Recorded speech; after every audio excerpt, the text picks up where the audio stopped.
au service de l'éducation béninoise depuis 1992, l'UATM Gaza Formation, avec ses 23 filières agréées, vous offre la revue de presse sur GS Communication.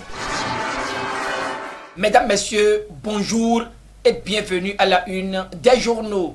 Hier, mercredi 6 novembre 2019 est un jour de deuil, de clarification et de prise de décision. Affirmatif, car les journaux parus ce jeudi 7 novembre 2019 confirment la mort de Albert Thévoué-Gray en rendant un vibrant hommage sur son parcours et les combats de l'icône nationale appelée Frère Melchior. C'est avec les dernières confidences de Thévoué-Gray à Soglo que Matin Libre annonce que Thévoué-Gray s'en est allé hier dans sa 90e année. Toujours ce même mercredi, des clarifications ont été faites par le ministre de la Communication Alain Orunla sur la polémique autour de la résidence Les Filao. Le domaine n'appartient pas au général Mathieu Kérékou, évoque l'Indépendant, et le Challenge ajoute que Kérékou n'a jamais payé le domaine. Selon le journal, il ne s'agit que d'une vaine polémique qui frise la jalousie. De toute façon, la nation certifie que le domaine appartient à l'État béninois. Selon le ministre Alain Orunla, la journée du mercredi 6 novembre 2019 est aussi celle de la prise de décision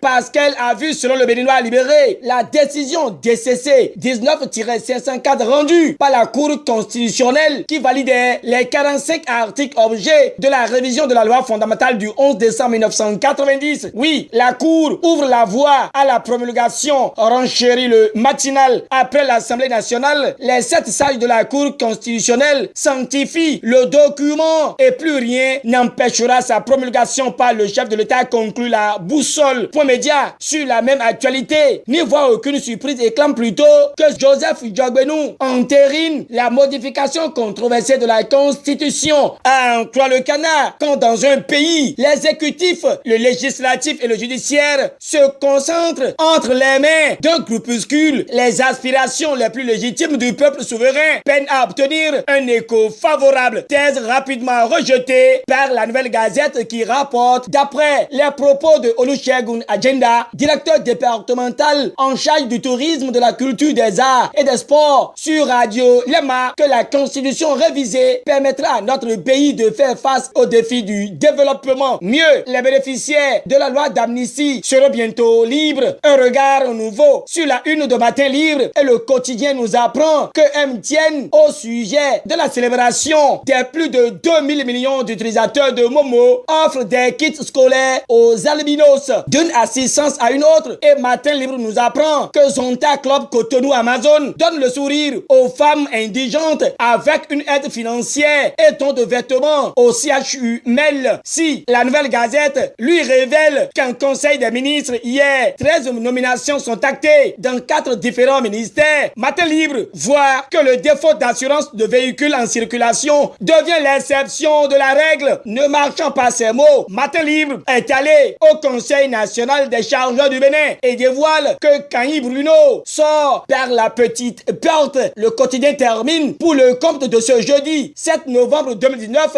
avec les informations inhérentes à la tournée statutaire du préfet du littoral. Nonofoué et Kodja sont à l'écoute des administrés, mentionne le confrère. À sa suite, c'est la Nouvelle Gazette qui revient et notifie qu'il y a reprofilage de plusieurs voies dans la commune d'Abom et Calavi et les populations saluent le geste louable du conseiller communal Pierre Huezo. Sport pour terminer, et le pays émergent informe sur le tour de cadrage de la Coupe de la Confédération où ESAE-FC a enregistré une qualification historique en phase de poule. Ils l'ont promis et ils l'ont fait, s'exclame le journal qui indexe les braves joueurs de ESAE. L'auteur de l'article brandit les remerciements des dirigeants du club au peuple béninois, à Pekakalo, à Mathurin Téchacus, Oswald Omeki, Magloire Oké, Didier Aplogan et autres, car près de 125 millions de francs CFA ont été empochés. Mesdames, Messieurs, tout est bien qui finit bien.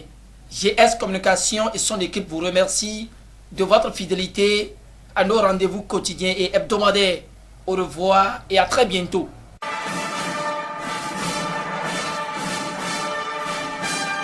C'était la revue de presse en fait par l'UATM Gaza Formation sur GS Communication.